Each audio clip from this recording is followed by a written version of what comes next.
Oi pessoal, tudo bem com vocês? Hoje eu vou falar sobre a moda na década de 20, conhecida como os Anos Loucos. Nessa época tivemos uma grande mudança na forma de se vestir. Entre 1914 e 1918 tivemos ali a Primeira Guerra Mundial. Foi um acontecimento que influenciou o mundo inteiro, tanto economicamente quanto culturalmente. Foi a primeira vez que tivemos um conflito em estado de guerra total, ou seja, as nações pegavam todos os seus recursos para destinar à guerra. Uma geração inteira cresceu, ali traumatizada com os acontecimentos, com os horrores dessa guerra. Nos anos de guerra, a moda teve que se adaptar. Apesar de continuar conservadora, as saias subiram para a altura do tornozelo para facilitar a locomoção das mulheres. As mulheres tiveram que substituir, preencher as vagas dos homens que foram para a guerra. Então, elas estavam na indústria e precisavam começar a usar macacões. As mulheres que trabalhavam em fazendas, as trabalhadoras agrícolas, elas precisaram usar calções que eram amarrados abaixo do joelho, e mulheres, por exemplo, que trabalhavam como motoristas de ônibus usavam o taillé. Todos esses acontecimentos influenciaram muito na mudança de vestimenta da época. Esteticamente falando, principalmente de silhueta, o estilista Paul Poiret também foi muito influente. Foi ele que, na primeira década do século XX, libertou as mulheres do uso do espartilho. Ele introduziu os vestidos túnica, que foram inspirados ali numa moda trazida do Oriente. Além disso, ele reintroduziu também a linha império, ou seja, a marcação de cintura abaixo do busto. Na década de 20, tivemos uma evolução dessa silhueta proposta por Paul Poiret. Tivemos ali uma silhueta retangular, totalmente achatada na frente e atrás.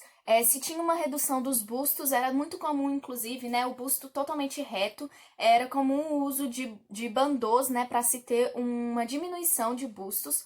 E também tivemos ali pela primeira vez, as mulheres mostrando as suas pernas, que eram sempre finas e muito longas. Na década de 20, os vestidos eram na altura do joelho e pareciam batas, eram completamente retos.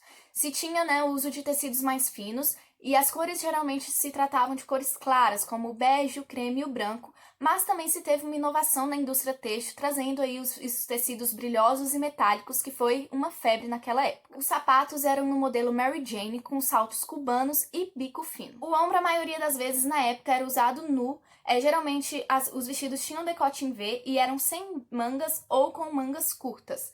Também era muito comum o uso de lenços em charpe sobre os ombros. As meias calças viraram uma febre, principalmente as beges, que davam a sensação de pernas nuas. E os chapéus, também teve essa mudança daqueles chapéus enormes e adornados da Belle Époque para os chapéus pequenos do modelo cloché, em formato de sino, que eram combinados com os cabelos curtinhos na altura do queixo. Alguns sociólogos debatem sobre a moda feminina da época ter ficado provocadora e sensual por conta das perdas acontecidas na guerra. A ideia seria, talvez, justamente se ter um incentivo, à natalidade naquela época.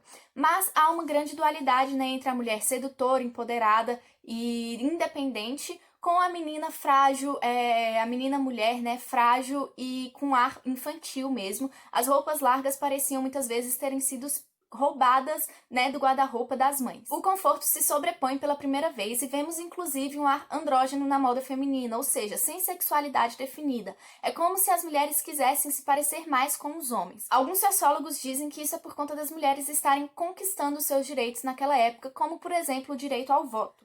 De acordo com a socióloga Cristina Duarte, do Centro Interdisciplinar de Ciências Sociais em Lisboa, há uma ruptura com o passado e a mulher passa, então, isso reflete o assumir a vida pública pelas mulheres. As mulheres começam a fazer mais parte da vida pública nessa época. E claro que eu não poderia deixar de falar dela, a famosa Coco Chanel, ícone da moda da época, que se inspirava muito no armário masculino. Foi ela, inclusive, quem definitivamente introduziu a calça na moda feminina, e ela começou também a simplificar, reduzir adornos, mas sempre trazendo muita elegância para a moda feminina. A moda masculina na época ainda contava com um terno e com smoking, mas passou a ser um pouco menos formal. Se tinha também uma grande inspiração ali no estilo gangster. O colarinho alto e formal começou a sumir, os paletós eram mais curtos e tinham os ombros mais estreitos, e as calças começaram a ter a cintura mais alta. Os lenços de bolso eram também um grande acessório de moda, podendo ser dobrados de várias maneiras para poder mudar, e definir o estilo masculino. As Oxford Bags eram calças com um corte muito mais folgado e uma bainha inglesa. Elas eram usadas principalmente pelos jovens e pelas pessoas mais de vanguarda.